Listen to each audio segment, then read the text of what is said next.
est suspendue. Ce samedi 20 juillet 2024, une altercation a eu lieu au Parlement de la CEDEAO, après que le député sénégalais Guy Marius Sagna a vivement critiqué les chefs d'État de la sous-région ouest africaine, les accusant d'être à l'origine de l'appauvrissement de l'Afrique de l'Ouest. Ces propos ont déclenché un affrontement avec la vice-présidente du Parlement de la CEDEAO, la députée ivoirienne Adjaratou Traoré. Récemment élue deuxième vice-présidente du Parlement de la CEDEAO, Adjaratou Traoré est également la chef de la délégation des parlementaires ivoiriens à la CEDEAO. Depuis le début de la première session ordinaire du Parlement de la CEDEAO, Guy Marius Sagna n'a cessé de critiquer les dirigeants ouest-africains, notamment Faure Gnassingbé, Patrice Talon et Alassane Ouattara. Ces critiques ont culminé dans un affrontement direct avec Adjaratou Traoré, vice-présidente du Parlement. L'honorable Guy Marius Sagna.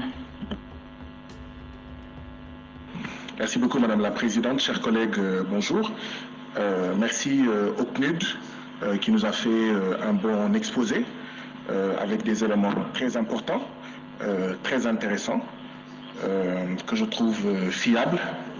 Le PNUD peut avoir d'excellents chiffres, mais la vision politique du PNUD est mauvaise, est catastrophique. Si les chiffres du PNUD, je peux avoir du respect pour eux, je n'ai aucun respect pour la vision du PNUD. Et je vais vous dire pourquoi. Le titre du document que vous nous avez présenté, c'est « État des lieux, pauvreté et inégalité en Afrique de l'Ouest ».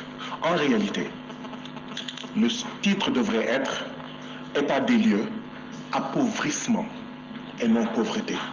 Appauvrissement et inégalité en Afrique de l'Ouest. Tant que le PNUD va continuer à dire pauvreté, le PNUD en réalité n'est pas dans une perspective de soutenir la sortie du sous-développement. C'est appauvrissement. Nous sommes les pays les plus riches de la planète Terre.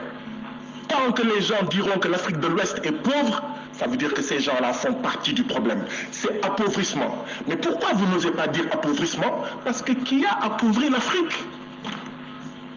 Ce sont nos présidents. Et vous ne voulez pas fâcher nos présidents. Vous ne voulez pas que l'Afrique soit... Chers collègues, contrôlez votre langage. Contrôlez votre langage. Qui a appauvri l'Afrique? Ce sont nos chefs d'État. Contrôlez votre langage, sinon je vous retire la parole. Maintenant, je veux que vous mettiez. Qu'est-ce qui a à contrôler? C'est le fait que j'ai dit que ce sont nos chefs d'État qui ont appauvri l'Afrique.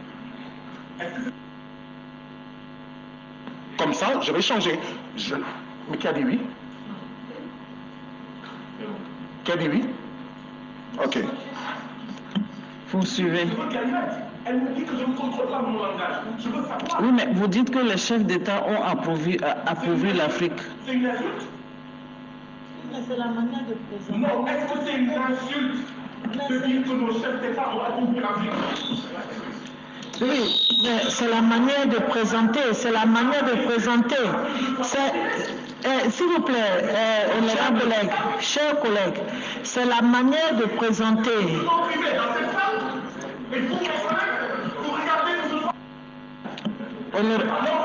S'il vous plaît. S'il vous plaît, la liberté de parole ne veut pas dire que vous devez dire n'importe quoi à l'endroit des chefs de l'État. Oui, c'est n'importe quoi que vous êtes en train de dire. Mais c'est vous qui êtes plus n'importe quoi que qui que ce soit. Vous êtes n'importe quoi. Vous êtes n'importe quoi. Vous devez contrôler ce que vous avez à dire. Vous devez contrôler. Vous ne pouvez pas vous adresser aux chefs d'État. Ce ne sont pas vos amis. Vous ne pouvez pas vous adresser aux chefs d'État n'importe comment. Je ne suis pas d'accord. Je ne suis pas d'accord. Vous devez nous avons l'obligation d'être parlementaire tout droit. Vous ne pouvez pas vous adresser aux chefs d'État n'importe comment. Qu'est-ce que ça veut dire?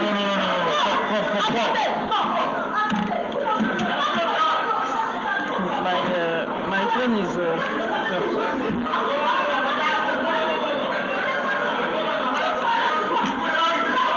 Chers collègues, la séance est suspendue. La séance est suspendue. La séance est suspendue. Il ne peut pas... Non, je ne suis pas d'accord. Je ne suis pas d'accord.